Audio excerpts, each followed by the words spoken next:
Hello, welcome to another edition of Around Town. I'm your host, Larry Crippen. Welcome along to a program that's going to inform you what's going on in Precinct 2, Walker County Precinct 2. We have the Commissioner of Walker County Precinct 2, Ronnie White, with us this morning. Welcome to the program, Ronnie.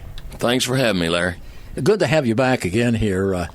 In a recent Commissioners Court meeting, there was a discussion regarding the interaction of members of the Commissioners Court with entities, county employees, and elected officials. Can you comment on that? Yes, sir. Periodically, we all need a refresher course when it comes to talking about things from our court. You kind of have to realize that, especially when we have new members of the court come on board, we do kind of go over some of this all along. And that was basically to update the court, hey, you can only represent yourself unless the court gives you the authority to represent the court. So it's just a refresher course reminding all the commissioners and the judge kind of where we're supposed to be and staying in line with the state laws.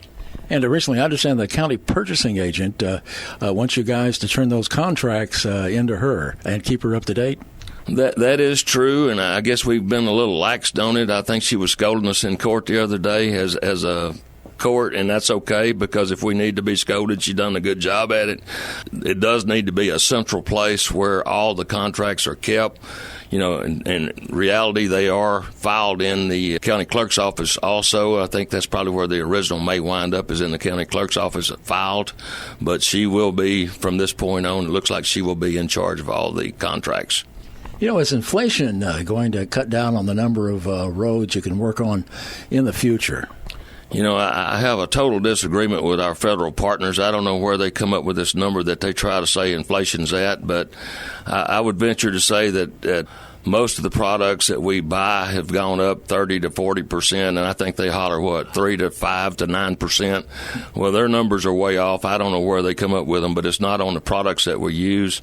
So it does affect what we do every year in the precinct. If our products have gone up 30% or 20%, then we do less roads and less mileage when it comes to taking care of the roads. So our budget's not growing that fast.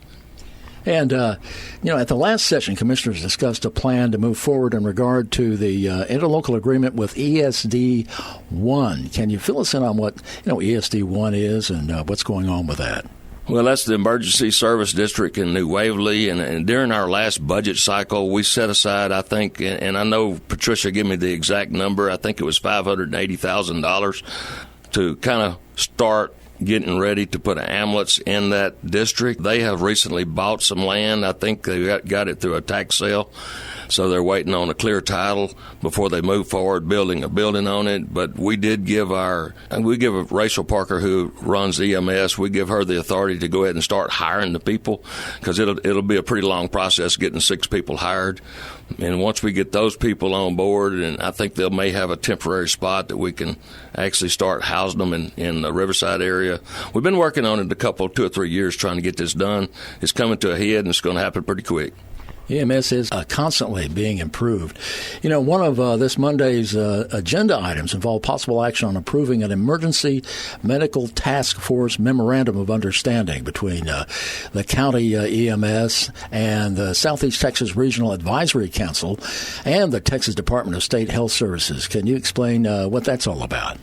It's a understanding that basically, when they need our ambulances to be placed in areas, then that we will work with them on it. I think you heard them say anything under a certain number, and I'm trying to remember what that number was. Don't remember exactly what the dollar amount was. That we would, I think it's 12 hours. I could be right on this. I think it's 12 hours. Anything under 12 hours, they wouldn't reimburse us for. But if we stayed over 12 hours, that we'd get reimbursed. These understandings, these MOUs are very important, because when we need help, we can get help also through other agencies. So we got a lot of them in place. This is just an additional one that'll help us in the future also, and it also help other people. I think something a lot of the public might want to know is what goes on in an overlay on a county road, something you guys do all the time. How much county equipment is involved, and can you come up with any kind of cost per section overlaid? You know, we're looking at, in Precinct 2, doing the main road going into Timberwild, and we're in the process of maybe bidding that out right now and seeing what the contractors would overlay the 4,000 foot of road for. And it's about, 28 to 30 foot wide in places. I know I figured up maybe 2 years ago, cost with us doing it, just buying the materials, would have been over $100,000 to overlay it 2 inches on a 4,000 foot stretch of road. So you could just kind of figure from there how much it would cost to do all the roads in the county, which is no possible way we ever could do them all at one time. But our budget, as I said before, is not big enough to do a whole lot of this.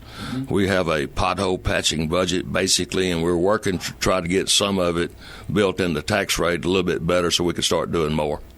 And, Ronnie, could you pass along what your precinct boundaries are? Pretty well everything west of 45. I mean, I catch 1374, I catch Elkins Lake, I catch State Lake, I catch all of Grand Ranches in Precinct 2, and you go out Highway 30. Everything in Highway 30 is pretty well Precinct 2 also. I catch part of 1696, but it starts at FM 2550 on the left side of the road going towards Beat Eyes, and then I catch on the left of the road coming across 2550 from 30. So it's pretty well west of town. Sounds pretty big. It is. It's a lot to keep up with. It's 171 miles of road in Precinct 2. Well, Precinct 2 Commissioner Ronnie White, thanks for being our guest. Thanks for having me, Larry.